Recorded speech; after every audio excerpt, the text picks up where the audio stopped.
Bueno, muy buenas tardes y bienvenidos a todos a este stream de la Málaga Jam, donde vamos a tener una jornada pues llena de entrevistillas muy guays desde las 5 de la tarde hasta las 9 de la noche. Yo soy Lara Smirnova y estoy muy bien acompañada por Marta García. Marta, ¿qué tal estás? Muy bien, ya en el ecuador del proceso, en la 18ª edición y lo que siempre decimos, ¿no? Este es el momento de, al menos nosotras, estar un poco más relajadas, pero los participantes están a tope. Así Sí, que es el están momento de facilitarle. tan a tope, Marta, que estaban chillando como unos locos porque Sí, nos han chivado que estamos con el torneo de ping-pong, ¿eh? de hecho he pensado, qué pena no haber entrado unos minutitos antes, a ver si se captaba el sonido y se podía compartir esa euforia y notarse porque ha sido muy, muy bonita. A mí me hace gracia porque aquí venimos a hacer jueguitos, pero también venimos a hacer deporte. Tenemos ping-pong, hemos tenido un torneo de frisbee por la mañana. Bueno, estamos aquí a Y piedra, topísimo. papel y tijera, que eso para Ojo, las Olimpiadas sí, también. quieras que no, los dedos también se ejercitan, ¿no? Sí. Bueno, pues vamos a empezar con nuestra primera charlita, en la que tú ya te has estrenado, Irene, hablando con las charlitas deluxe. Bueno, lo primero, bienvenida, muchísimas gracias por dedicarnos este ratito. Muchas gracias a vosotras por invitarme, por invitarnos. Efectivamente. Bueno, y para quien no conozca a Irene, no haya visto las charlitas deluxe, por favor, mal, tendríais que haber visto esa pedazo de charlita porque la verdad que hablamos de temas súper, súper top.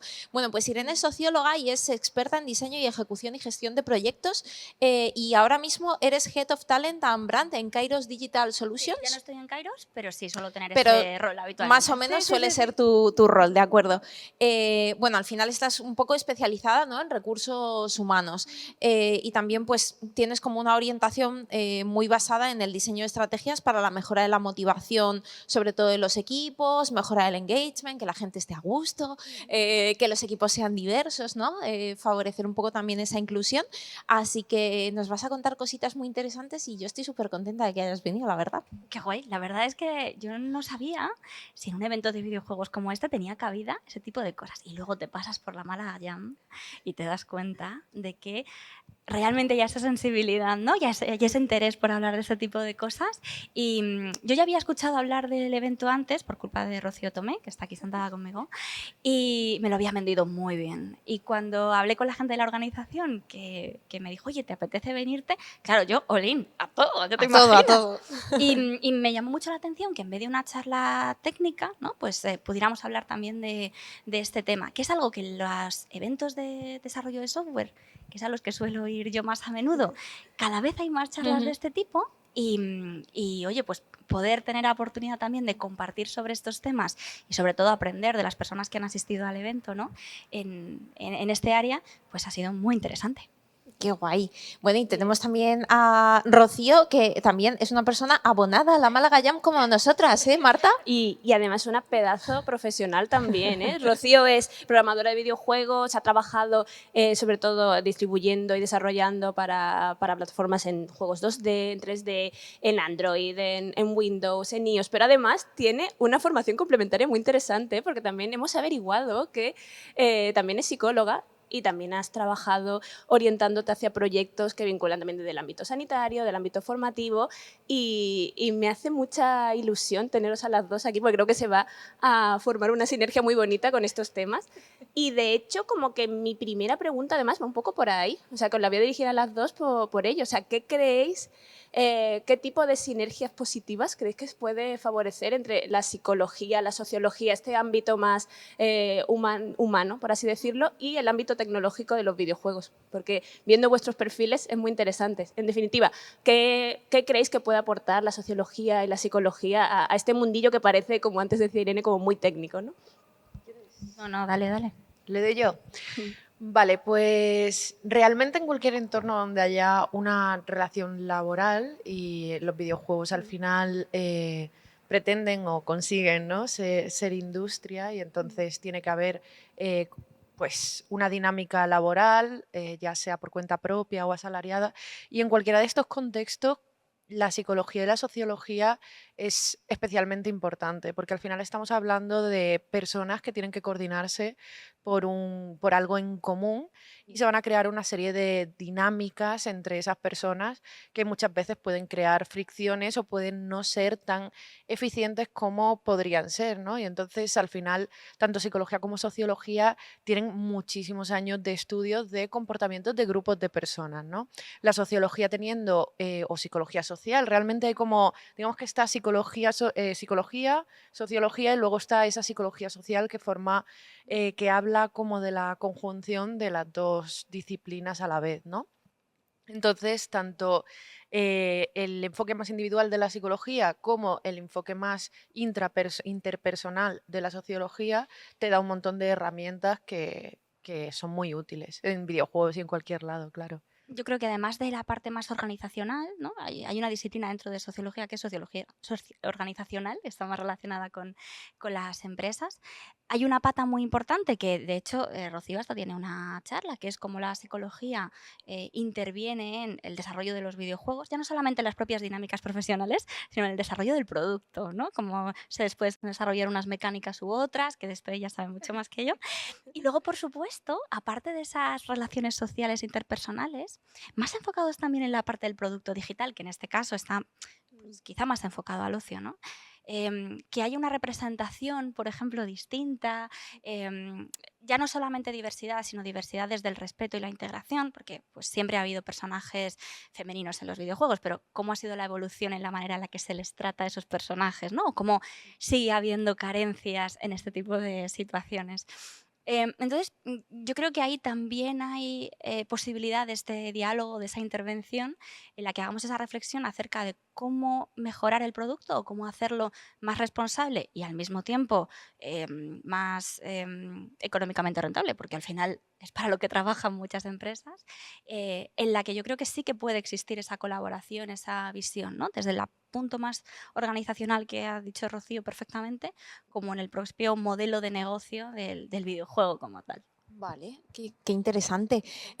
Bueno, gente del chat, no sé si nos estáis escuchando ahora bien, que nos habéis dicho que estaba la cosa un poco bajita, creo que los compañeros ya lo han revisado, pero si tenéis cualquier pregunta o cualquier cosita, yo tengo aquí el ordenador abierto con el chat, tengo aquí la chuletilla, así que si queréis decirnos cualquier cosita, yo estoy atenta y les hago la pregunta por vosotros, así que animaros a preguntar. Y bueno, yo, Irene, te quería preguntar un poco sobre tu charlita, por si la gente se lo ha perdido un poquito, que nos expliques qué son los sesgos de equipo y un poco en qué consisten, ¿no? Y cómo surgen este tipo de sesgos. Vale, esto dentro de la charla de ayer hablábamos de cómo las organizaciones pueden tener y desarrollar culturas distintas y hablábamos de cómo interviene en la cultura la manera en la que las personas vemos el mundo, ¿no? A la hora de definir cómo vamos a diseñar el producto, pero también cómo vamos a tratar a nuestra gente o a las jugadoras y jugadores que vayan a jugar directamente, nosotros ofrecemos una alternativa, una posición. Hoy vamos a desarrollar con con esta tecnología, con un software más privativo, más libre. Y también tomamos otras decisiones relacionadas, como decíamos, con cómo vamos a tratar a las personas que trabajan con nosotros y quienes van a utilizar el videojuego. Y los sesgos están relacionados con esto porque, claro, la manera en la que nosotros tomamos decisiones en función de pues lo que decíamos un poco, ¿no? ¿A quién le vamos a dar protagonismo? ¿Cómo vamos a trabajar? ¿Qué tipo de ambiente, cultura vamos a tener? Está muy relacionado y muy influido con la manera en la que hemos sido educadas, el tipo de vivencias que hemos tenido, las creencias que tenemos, ¿no? Y los sesgos, que al fin no dejan de ser un proceso automatizado que utilizamos como método de defensa muchas veces, de protección, ¿no? Es algo muy natural, que nos ayudan a, bueno, pues, tomar una precaución frente a una situación o verla de una determinada manera. El problema de los sesgos es que es como si nos pusiéramos unas gafas que entorpecen la visión. ¿Os acordáis de del mito de la caverna de Platón? Bueno, Matrix. Pues tú ves las sombras, ¿no? Y la manera en la que las interpretas son esas sombras, pero no estás viendo la realidad. Y esas gafas que nos ponemos pueden estar distorsionadas por estas propias creencias que tenemos. Y los sesgos hacen que percibamos a un perfil psicosocial o a un grupo determinado de una forma distinta, ¿no? Porque hayamos tenido una experiencia con ese grupo o con esa persona en concreto, porque nos lo hayan enseñado no solamente en la vida, sino nuestros padres, nuestras madres, etcétera, etcétera. Y claro, esos sesgos muchas veces interfieren en cómo percibimos la realidad, interfieren en nuestras relaciones. Decíamos en la charla que a veces le damos más oportunidades o, por ejemplo, si alguien hace algo mal, si nos cae bien, pensamos, bueno, eso es culpa del entorno. Se ha llegado tarde a estas reuniones porque había muchísimo tráfico. Pero si alguien nos cae mal, puede que pensemos, no, ha venido tarde porque no le importa mi tiempo. Claro. Son dos perspectivas muy diferentes, ¿no? Ponemos el foco en la persona o en lo que ocurre alrededor. Y esos sesgos pueden interferir mucho en las oportunidades que le damos a la gente dentro de nuestro equipo. Yo como manager puede que le dé más oportunidades a gente que me caiga bien. Y eso lo hacemos todos. Pero dentro del trabajo yo estoy tomando decisiones de tu salario, tus oportunidades profesionales en función de esos sesgos que puedo tener, ¿no? Entonces, esta charla servía para reflexionar acerca de hasta qué punto llega nuestra percepción del mundo. Los sesgos es algo que no nos podemos quitar, pero de los que podemos ser conscientes para pensar 2 veces sobre algo concreto.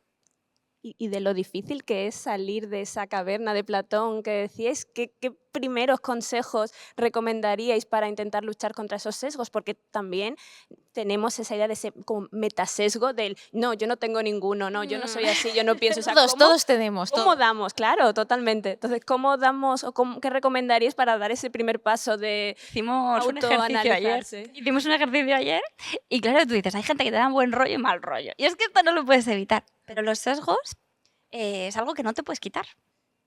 Y no es malo, si algunas veces nos ayudan, pero tenemos que ser conscientes de que los tenemos y conscientes de cómo son. ¿Habéis hecho algún ejercicio? ¿Tú has hecho alguna vez algún ejercicio en psicología para trabajar con algún paciente, con alguna persona para tratar estos temas? Por ejemplo, hay personas que vienen hablándote, pues a mí me pasaba mucho cuando hacía acompañamiento de directivos o de personas que estamos trabajando como individual contributors, no tenemos por qué hacer algo más proyecto. Y claro, y él te iba contando, esa persona te va contando, pues tengo este tipo de handicaps o la gente me percibe de esta manera. Yo quizás sea porque eres un poco cabrón con este grupo, no por nada, ¿no? Entonces, claro, yo ya le vas diciendo, oye, pero ¿y a esta persona por qué la tratas así? O ¿por qué no le das una segunda oportunidad? Yo siempre digo que solo hay una primera impresión, una primera impresión, pero siempre hay que dar una segunda oportunidad. Claro. Entonces hay muchos ejercicios de reflexión de si estás viendo que hay un patrón sobre esta persona concreta, sobre este grupo social, o tu forma de ver el mundo está limitando cómo interactúas con otras personas, cariño, a lo mejor hay que hacérselo mirar un poquito, ¿no? Ese tipo de ejercicios que se pueden hacer acompañados de profesionales de la salud, psicólogas, psicólogos, te pueden ayudar a ser más consciente de tus propios sesgos. Rocío, tú que has trabajado para muchas empresas y has tenido muchísimas experiencias como profesional y también con esa parte de psicóloga que tienes, ¿cómo se puede mejorar desde dentro la cultura de la empresa para que la gente esté a gusto, esté bien y tengan, pues se haga como justicia, ¿no? Por cosas como las que comentas tú de a lo mejor una persona que te cae mal, pues darle otra oportunidad por este tipo de sesgos. Vale, pues obviamente no todo el mundo tiene, digamos, el mismo control sobre el ambiente o la cultura que hay dentro de tu entorno laboral. Obviamente, una persona, por ejemplo, que tenga responsabilidad o que gestione un equipo, es la propia jerarquía dentro de la empresa le da más poder, porque siempre que, como hablaba Irene en su charla, se castigue o se recompense una conducta, esa conducta va a estar mucho más reforzado, mucho más castigada que si lo hace un compañero o alguien que está en un rango inferior, porque la propia jerarquía de la empresa es lo que está facilitando, ¿no?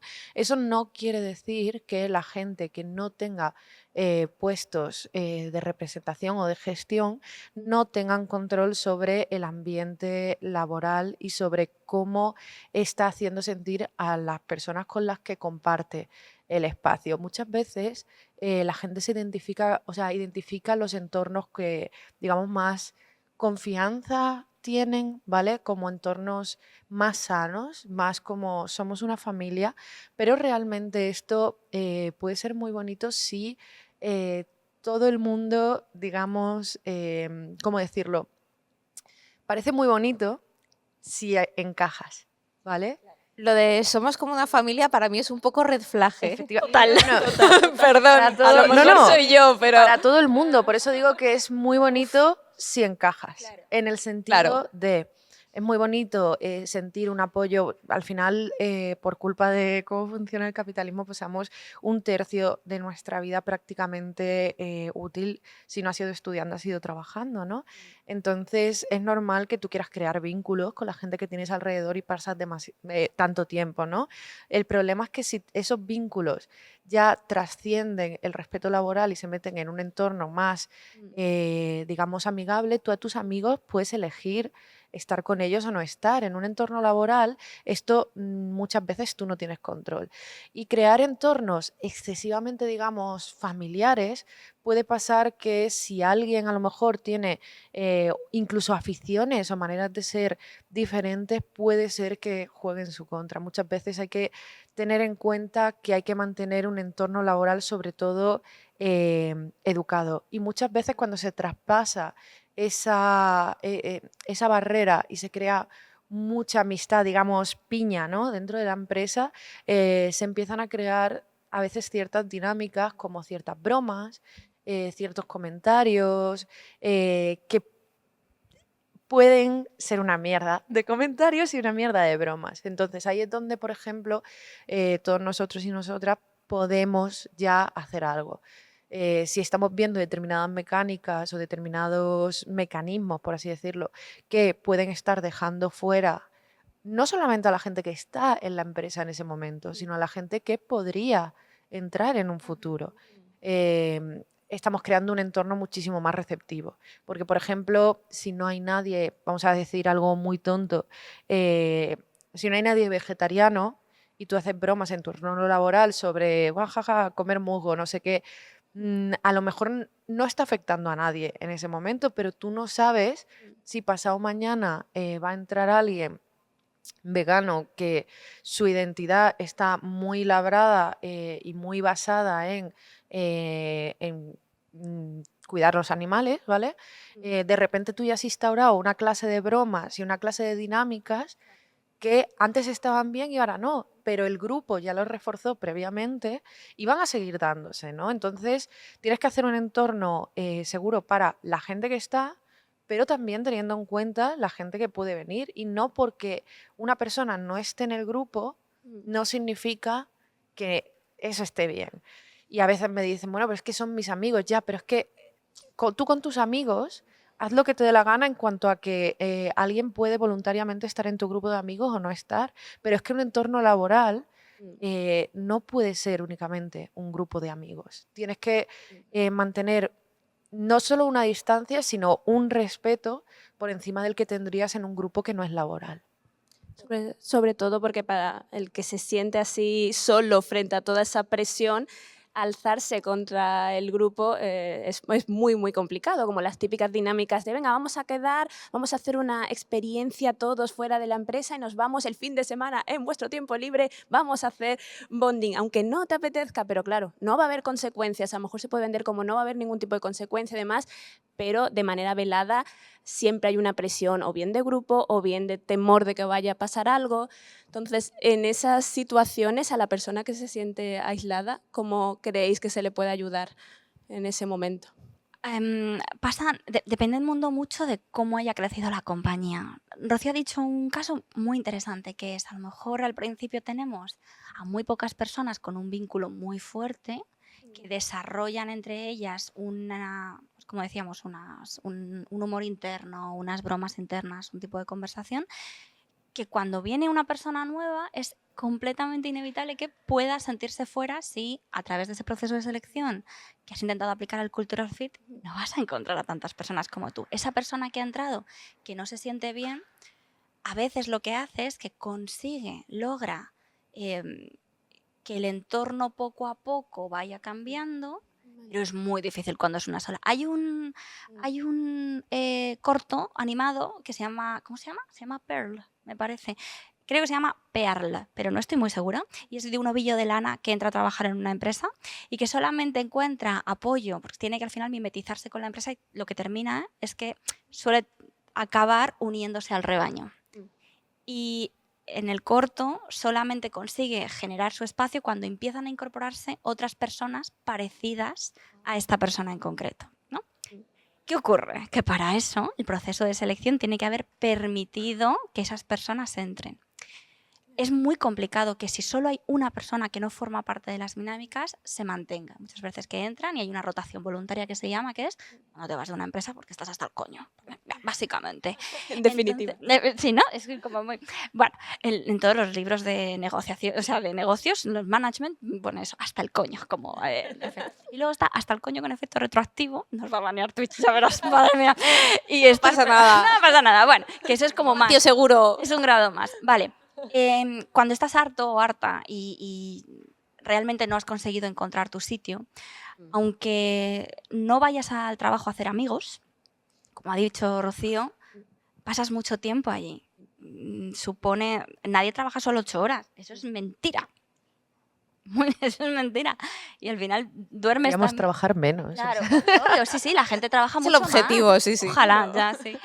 Pero claro, al final es verdad que eso no ocurre, entonces tú lo que quieres es estar a gusto. Entonces muchas veces o te vas o te mimetizas. Y eso hace que, por eso los entornos y el enfoque iba un poco por esa línea, la diversidad tiene que ser una diversidad real y tiene que existir un proceso de integración o de inclusión. Porque si no, pues lo que tenemos es a personas con diferente color de piel o que se identifican con géneros distintos, pero que no están a gusto en su día a día, ¿no? O que tienen que hacer esas bromas, o que no salen del armario, o que no pueden ser ellas. Cuando una persona realmente es capaz de sentirse a gusto dentro del trabajo, ya no libre o feliz, que a lo mejor es como un término muy amplio, es cuando siente que existe un espacio de... psicológico seguro, que llamamos, ¿no? Que es en el que tú puedes expresarte libremente y puedes decir cosas que te interesan. A ver, obviamente tú puedes tener una manía o un sesgo muy marcado sobre un grupo, un colectivo concreto. O puedes tener una experiencia personal que haga que pues, salieras con un vegano y los tengas cruzados a todos. Vale, pero primero tienes que respetar los derechos humanos, hasta ahí la libertad de expresión termina ahí, cuando no es la percepción, ¿no? Y es la única manera, como decías tú, de que esa única persona o esas personas que son distintas se puedan integrar, ¿no? Que yo a lo mejor tengo un humor muy bestia, pero lo tengo en mi entorno, con mi familia, con mis amigos. Pero no en un entorno profesional en el que no tengo la historia de vida de esta persona que quizá haya tenido una cosa infantil y yo voy a una broma de este tipo. Hay temas muy delicados que no conocemos y con los que tenemos que tener quizá un poco de cuidado en ese entorno. Sí. Y si puedo hacer un disclaimer. Dale, claro. No quiero decir que no te puedas llevar bien con tus compañeros de trabajo o no puedas encontrar amigos. Yo tengo muchos amigos y amigas que encontré en entornos laborales que se han mantenido a lo largo de los años y los tengo al nivel de alguien con quien compartí escuela o cualquier otro tipo de experiencia. El problema es lo que hemos dicho, con un grupo grande donde se crean determinadas dinámicas. Es decir, lo digo simplemente para que no os quede como el argumento de tengo que ir al trabajo y no puedo ni siquiera hablar de mi vida personal porque aquí tenemos que mantener un entorno laboral. No, es decir, se pueden crear ciertas dinámicas de cercanía solamente teniendo en cuenta en todo momento que el entorno no es de elección para la mayoría de las personas. Claro, totalmente. Bueno, hablando un poco de esto, me hace mucha gracia porque muchas veces yo he escuchado, y seguramente vosotras también, a muchas empresas que dicen, bueno, es que hemos abierto un proceso de selección y claro, nosotros ahora sí que nos estamos renovando. Y ahora queremos ser inclusivos y queremos tener mujeres y queremos tener un espacio seguro, pero solamente me llegan currículos de hombres. ¿Por qué pasa esto? ¿Estoy haciendo yo algo mal? Disclaimer, sí. Probablemente sí estás haciendo algo mal. Pero esa es un poco mi pregunta, ¿no? Esas empresas que de repente se han hecho su poquito de revisión y que se han dado cuenta de que todo, perdón, es un campo de nabos, pero sí, y ahora están queriendo incorporar nuevos perfiles y es como, no, es que no hay, es que no recibo. ¿Qué hacemos ahí? Vale, yo en esta de hecho tengo una cruzada porque creo que fue una de las que más me han dicho a lo largo de mi vida cuando me dicen, sí, yo quiero contratar mujeres, pero es que no llegan, ¿no? Y es que realmente cuando tú ya has, digamos, reflexionado un poquito más en lo que es todo el proceso de selección, la gente se queda mucho con el momento en el que alguien te ha mandado el currículum, ¿vale? Hay 3 o 4 pasos previos a ese punto donde ya se ha podido estar trabajando, pero la evidencia de que lo has hecho mal se ve en ese punto. Entonces, ya lo has estado haciendo mal como empresario, normalmente iba a decir empresario o empresaria, pero no voy a desdoblar el género porque normalmente suelen ser empresarios. Cuando han llegado a ese punto donde ya se quejan, han tenido varios puntos, incluso previos al propio inicio del proceso de selección, que ya, digamos, ha labrado lo que le está pasando, ¿no? A veces, de hecho, se quejan cuando realmente sí que tienen incluso currículum de mujeres. Lo que pasa es que también, como hablábamos de los sesgos, le parecen menos capaces del resto de compañeros. Entonces, voy a hacer una mini lista, ¿vale? Voy a extenderme un poco de todas las cosas que pueden ir mal para que veamos la suma de todas esas pequeñas partes donde se pueden llegar y algunas de las mejores, digamos, alternativas para que no te pase esto, ¿vale? La primera es que normalmente si te acabas de dar cuenta de que tienes un problema, has tenido un problema durante mucho tiempo y realmente ponerte a contratar mujeres y decir voy a abrir un puesto y voy a empezar a contratar, voy a empezar, digamos, a ver si puedo encontrar mujeres, ni siquiera voy a, ¿sabes? Si no voy a ver si empiezan a llegar, realmente es muy probable que hayas tenido alguna compañera en algún momento y ya se haya llevado una experiencia regular, porque muchas veces es la falta de mujeres que hay en estas empresas no es porque no hayan llegado, sino porque poco a poco se han estado yendo, bien por falta de oportunidades, bien por dinámicas en sus compañeros, etcétera. Y al El final, sector es muy pequeño, ¿eh? efectivamente, Nos conocemos y entre al todos. final, nosotras muchas veces, y esto lo digo de verdad, cuando vamos a entrar en una empresa de la que no tenemos referencias, lo primero que hacemos es preguntar. Y preguntamos también a compañeras, porque igual que los compañeros se preocupan por qué oportunidades tienen, cuánto pueden ascender, cómo pagan, cuánto te hacen trabajar, nosotras nos preguntamos todo eso y aparte, ¿voy a tener algún problema? ¿Vale? Es decir, ¿qué tipo de compañeros voy a tener? Porque nos preocupamos por todo lo laboral, pero luego por toda esta relación interpersonal. Porque casi todas hemos tenido experiencias en algún sitio en el pasado y lo primero que queremos es prevenir a compañeras para que no pasen por lo mismo porque es una experiencia muy desagradable. Entonces, ya dicho esto, tú tienes que dar primero un entorno y ofrecer un entorno seguro. Y si tú ya tienes un historial de haber tenido problemas, tienes que empezar a hacer mucho hincapié en convertir ese espacio en un espacio seguro. Si no tienes en ese momento literalmente ninguna compañera, tienes que empezar a decir abiertamente, empezar a plasmar dentro de tus políticas, plasmar, enseñar cuál va a ser un protocolo de acoso que puedes tener, empezar a instaurar algo que desde fuera por lo menos empiece a dar algo de seguridad. Si, por ejemplo, ha habido alguna persona que en el pasado se ha visto involucrada en algo y lo tienes en tu equipo, sé conscientes de que probablemente tener a esa persona en el equipo está haciendo que otras compañeras no vayan a querer entrar, porque ya en un pasado has cubierto a lo mejor un caso muy grave o muy sonado donde un compañero se ha aprovechado a lo mejor de una compañera, ¿no? Entonces, ya todo eso va a hacer que no vayan a echar los currículum, pero vamos a pensar que simplemente ha sido, vamos a estrellita, estrellita, mala suerte, ¿vale? Mala suerte, has tenido muy poquita gente y da la casualidad de que toda esa gente han sido compañeros, excepto 2 o 3 compañeras en algún puesto, ¿no? Vale, eso está cubierto. Aún así, cuando tú redactas la oferta, ya estás sesgando el tipo de perfiles que van a entrar. Hay cosas muy bobas, muy, muy bobas. Por ejemplo, tú quieres a alguien que vaya a tener responsabilidad, que vaya a manejar un equipo. Y lo primero que dice en tu mente de tiburón, tiburón empresarial, aprendiz de Elon Musk, lo primero que dice es, "Buah, quiero a alguien con capacidad de liderazgo".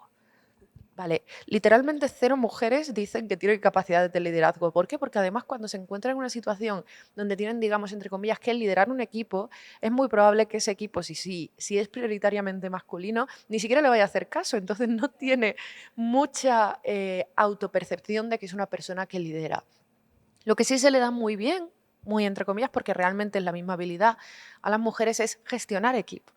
porque una gestión de equipo realmente es casi un estilo de liderazgo. Lo que pasa es que parece que suena a menos señor, ¿vale? Entonces, Es cambiar la palabra, ¿eh? O sea, literal. Porque suena a cuidado y a Claro. mantenimiento. Entonces ya solamente la manera en la que empiezas si usas un lenguaje neutro, si usas un lenguaje en femenino, si dices tipos de habilidades, baja un poquito el requisito de habilidad, porque ya hay muchos estudios que dicen que las mujeres tienden a no echar currículums en las empresas si no cumplen el 100% de los requisitos. Baja los requisitos, tampoco te hace falta que tu programadora, ¿vale? Sepa 37 lenguajes y use 2.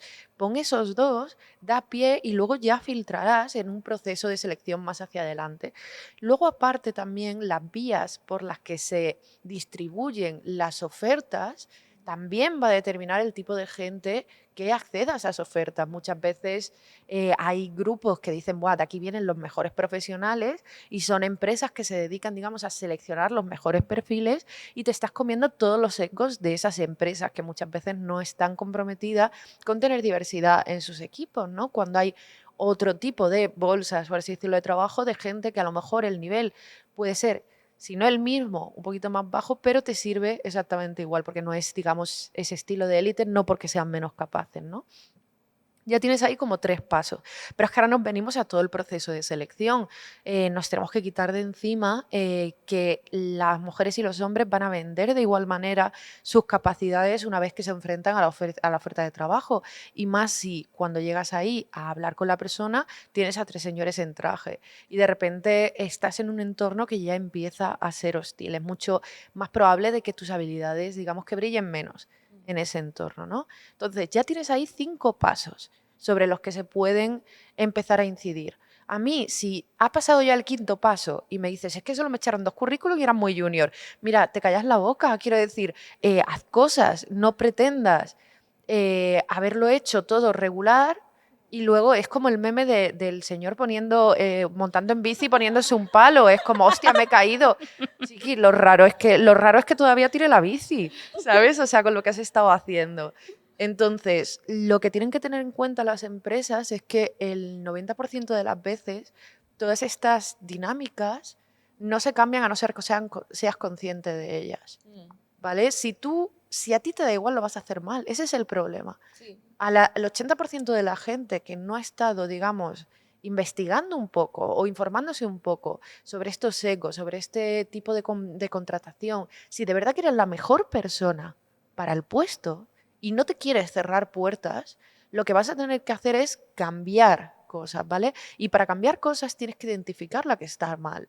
Porque les encanta ver, por ejemplo, hay 7.000 guías de cómo mejorar la productividad de tu empresa, que se leen libros así de gordos, pero no se paran media hora a ver lo que tienen que decir compañeras sobre cómo mejorar esos procesos de selección o cultura del trabajo. Así que, básicamente, es todo eso.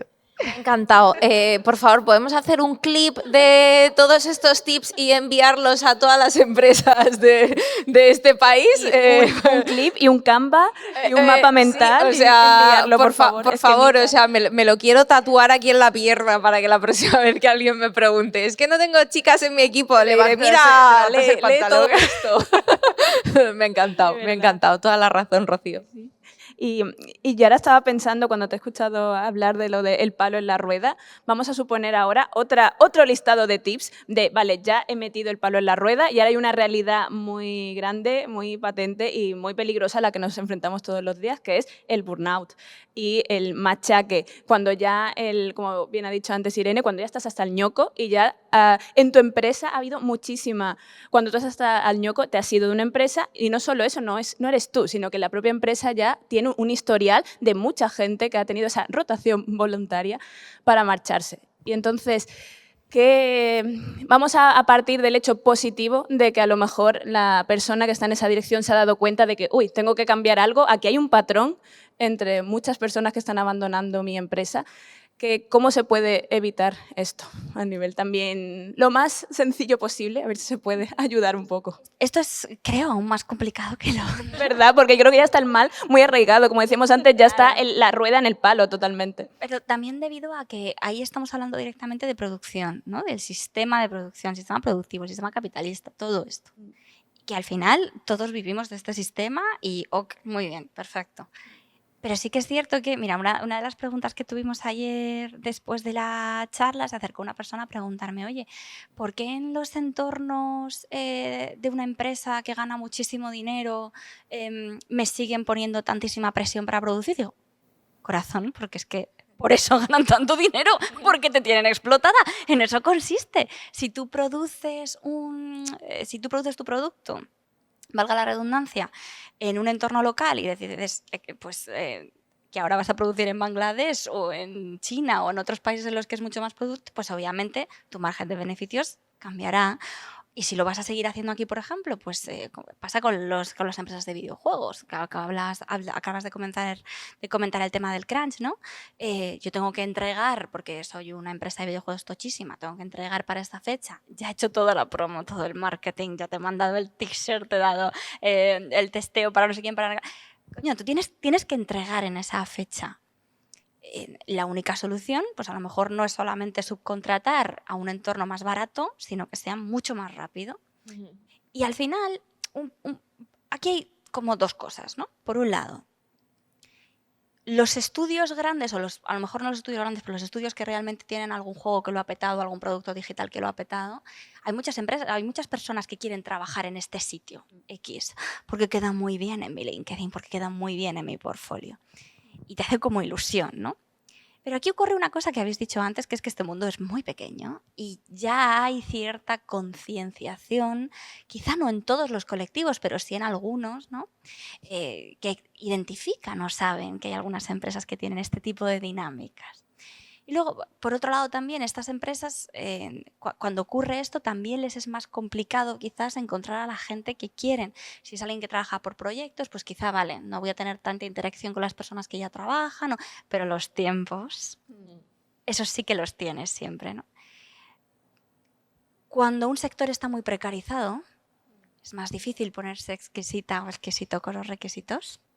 Pero este mundo, como decíamos antes, es muy pequeño y a veces dentro del currículum, incluso trabajar aquí, dicen, ¿has estado en tal sitio? ¿Qué tal? ¿Y cómo eres? O sea, no somos tontas, ya lo sabemos, ¿no? Yo creo que eso al final también puede ser un toque de atención para estas empresas. Yo siempre digo que además a nivel individual, o sea, en el colectivo, más allá de lo que decidan los managers, igual que dentro de la empresa tenemos mucho que aportar. Si, por ejemplo, no les reímos las gracias a alguien que está hablando siempre de otra persona, de un colectivo, eso ya es algo que podemos hacer, también se vota con el bolsillo. Claro. No estamos hablando solo de boicotear un juego, estamos hablando de que si hay una empresa que saca un rol, hombre, pues todos tenemos que pagar nuestra hipoteca, nuestro alquiler, lo que sea. Y obviamente trabajarás en entornos que sepas que a lo mejor no son súper poco tóxicos, pero ya se genera una conversación y un ruido en torno a estas personas, ¿no? Vuestras compañías. Creo que ahí puede estar un poco la vía. Es triste, porque no se trabaja porque realmente se tenga una convicción por hacer las cosas mejor, sino por producir o vender más. Pero es la salida. Así es como han empezado a través del pinkwashing. Hay muchas personas y muchas compañeras que sabían que para poder venderle a una persona que la diversidad es importante, tienen que ir al bolsillo. Te tienen que decir que vas a ser un no sé cuánto % más productivo. Y vas a tener más ideas que la competencia. Aquí funciona un poco igual. Yo sé que no es la respuesta ideal. Me El encantaría producto va a ser mejor, ¿no? Mejor, no puede ser Porque al mejor. final, si tienes un equipo diverso, tu producto va a representar. Claro, y habrá, porque hay muchas conversaciones luego en redes que quieren boicotear a un producto, hablamos de videojuegos, hablamos de juegos de mesa, en la que hay un género neutro. Joder, pues mira, pues si le vas a dar preferencia a eso frente a la jugabilidad, tú te lo pierdes, corazón, o sea, no pasa nada. Pero yo creo que ahí está un poco el discurso, ¿no? Que hay que también tener en cuenta ese tipo de cosas y que cada vez por lo menos se genera ruido antes de consumir este tipo de productos y también de trabajar en estos lugares, ¿no? Sindicatos existen. Uh-huh. Existen. Hay que hacer uso de ellos. Pues nos queda muy poquito. Marta, no sé si quieres preguntar una última cosita así rapidísimamente o nos ponemos a comer chuches todas juntas aquí en el descanso. Uy, eso también, pero a mí una me gustaría muy breve de cara a ayudar a los demás para ser conscientes, porque muchas veces a lo mejor sucede que estás notando los efectos del burnout, pero no has verbalizado ese término en tu cabeza, no sabes realmente que el daño que te está sucediendo parte de este ambiente a lo mejor laboral o de la empresa. Entonces, ¿sabéis de algún recurso de preguntas, tips que decir para, bueno, reflexiona, quédate en silencio, hazte las siguientes preguntas y conecta con cómo te sientes? Porque muchas veces los efectos del burnout quizás se ven más en el propio cuerpo, pero es difícil tomar conciencia de qué es lo que te está pasando.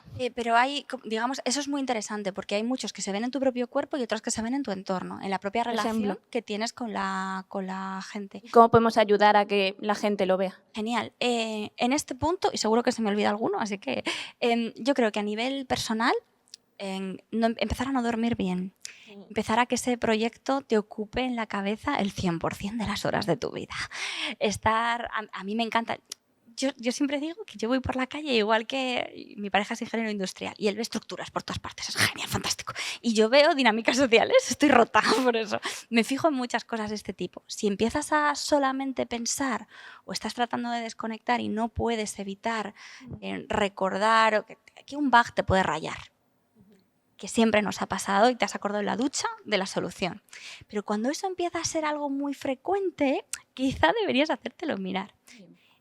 Más sesgos más problemas en tu cuerpo.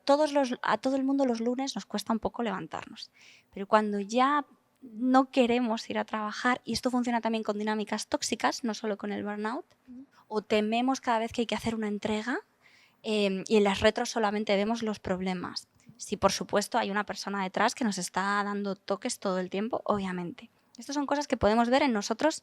El domingo de estar amargado. Domingo por la tarde, o sea, el fin de semana no existe, no es como los sindicatos, no existe, porque el viernes estás hasta las 1000, el sábado te han llamado por teléfono y tienes 40 correos y te has conectado, y el domingo a partir de las 2 de la tarde estás llorando porque mañana te tienes que levantar. Entonces no tiene mucho sentido. Y luego, hablar con tu entorno también. Si estás viendo que tu relación con tu pareja, con tus amigas, con tu familia, de alguna manera sacas siempre el tema, o no lo sacas pero estás ausente. Si esas personas están notando que no puedes, porque muchas veces sí quedamos, pero no estamos a lo que estamos. Que eso es donde tienes el foco de atención, que lo hablábamos con los sesgos también, ¿no? Y hay muchas veces que hay gente que nos ayuda a poner los pies en la tierra. Entonces, si tenemos la más mínima sospecha, preguntar al entorno, gente que a lo mejor no convivimos con ella, pero que vemos, no vivimos en casa, pero tenemos un familiar al que vemos, oye, estoy siendo más inaccesible, estoy quedando menos con la gente por esto, y sobre todo es si somos capaces de desconectar o no. Muy relacionado con tal. Y físicamente se notan las ojeras hasta los pies, en la cantidad de corrector que tienes que usar todos los días. Este tipo de cosas y dinámicas físicas también se ven muchas. Yo voy a añadir 2 cosillas, si puedo. Lo primero es que si te estás preguntando si estás quemada del trabajo, tengo una noticia mala, porque significa que ya ha pasado un punto donde se ha hecho evidente hasta para ti, ¿vale? Porque igual que hay muchas patologías que no tienen nada que ver con estrés, relacionadas con estrés, que tienes cierta anosognosia, que es desconocimiento de lo que está mal durante un tiempo concreto hasta que de repente el cerebro te hace clic, eso no significa que de un día para otro te hayas quemado, significa que ha pasado ya un rango donde eso se ha vuelto totalmente ingestionable y digamos que ha despuntado por todos los lados y ya has sido consciente de ese problema, ¿no? Entonces, si llega un momento donde tú te paras y dices, hostia, ¿estaré yo quemadísima? Tengo la mala noticia de que no necesitas ponerte a mirarte la tensión, eso significa que sí. De todas maneras, también tenemos que tener cuidado porque muchas veces se habla del burnout como una especie de dicotomía, o estoy de puta madre o estoy quemada, cuando realmente estamos hablando más de un continuo porque siempre te puedes quemar más. Es que eso es lo peor, te puedes quemar más o puedes estar camino de quemarte, ¿vale? Porque realmente puede incluso que lleves un ritmo que esté ya haciendo mella tanto en tu salud mental como en tu salud física a lo largo del tiempo y haya estado tan mantenido en el tiempo que lo has convertido en tu baseline, ¿vale? La mayoría de la gente que ha estado trabajando en empresas verdaderamente abusivas durante muchísimos años, digamos que desarrolla una especie de línea base donde realmente están por encima de lo que sería humanamente sano, ¿vale? Y muchas veces estas personas se dan cuenta, no dentro de este entorno especialmente opresivo, sino en el momento de que por situaciones normalmente ajenas a ellos mismos han cambiado de empresa y se han dado cuenta de que el ritmo que estaban llevando son 3 veces mayores que el del resto de los compañeros y no solo eso, sino que incluso si les animan a bajar el ritmo, ellos mismos no son capaces de hacerlo porque tienen ya, digamos, su rango de normalidad donde se consideran válidos porque se ha estado castigando de tal manera el descanso y premiando de tal manera el sobreesfuerzo que eso se ha convertido en algo que necesitan y que les define. Entonces, no hay que esperar al burnout, no hay que estar atento a que sí que está bien, o sea, quiero decir, no digo no, en plan, no tengáis cuidado con estas cosas, sino no es tanto estar atento a ver en qué momento te has pasado, sino estar localizando por el camino qué es lo que está ya haciéndote mal, ¿vale? Y estar trabajándolo poco a poco.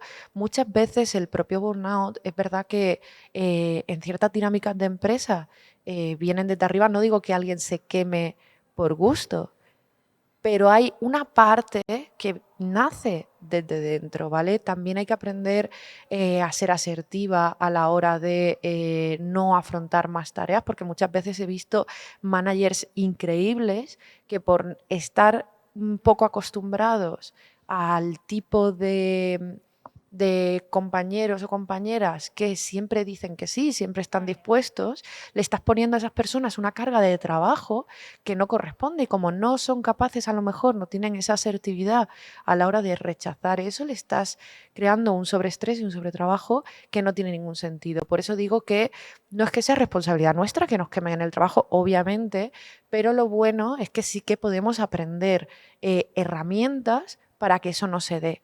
Identificar qué nos puede dar problema, ¿vale? Porque muchos de estos pensamientos son nuestros también.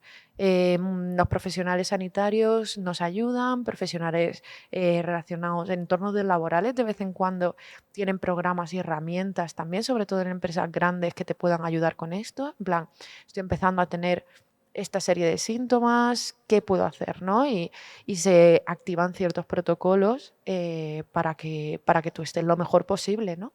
Entonces es eso, es una carrera de fondo, no esperemos al fallo del músculo, vamos a ver qué ritmo podemos llegar para que no haya ningún fallo en ese músculo. Un ejercicio muy fácil. Es que los que estáis en casa, viéndolos en Twitch, buscad teoría del flow de Csikszentmihalyi. Se puede aplicar a muchas cosas, pero se puede aplicar al burnout. La teoría del flow es un eje X y un eje Y y un eje X muy sencillo en el que hablas de el nivel de conocimiento, de habilidad que tú tienes y en el otro eje el nivel de reto al que te enfrentas. Entonces, si el nivel de reto es muy bajo y tienes una habilidad muy alta, vas a estar aburrida.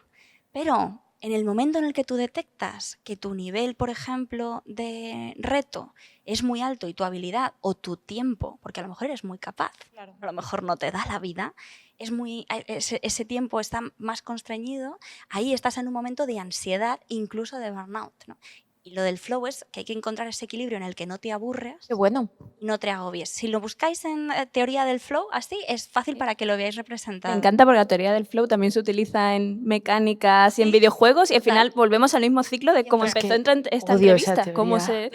La odio claro, muy fuerte. Pero es cómo relacionamos La odio distintos mucho. aspectos, pero sí, está ahí. A Ha sido mí- como, uy, Claro, videojuegos. sí que es cierto que igual que no te puedes poner el final boss desde el principio, ¿no? Pues Claro, funciona claro. exactamente igual. Y luego una reflexión muy breve, yo tenía una amiga de recursos humanos, que me decía, Mary Irene, siempre hay que trabajar al 88%, porque un día te piden que estés al 100%. Qué duro, ¿eh? Pero si siempre trabajas al 140%, el día que te piden que trabajes más, vas a explotar.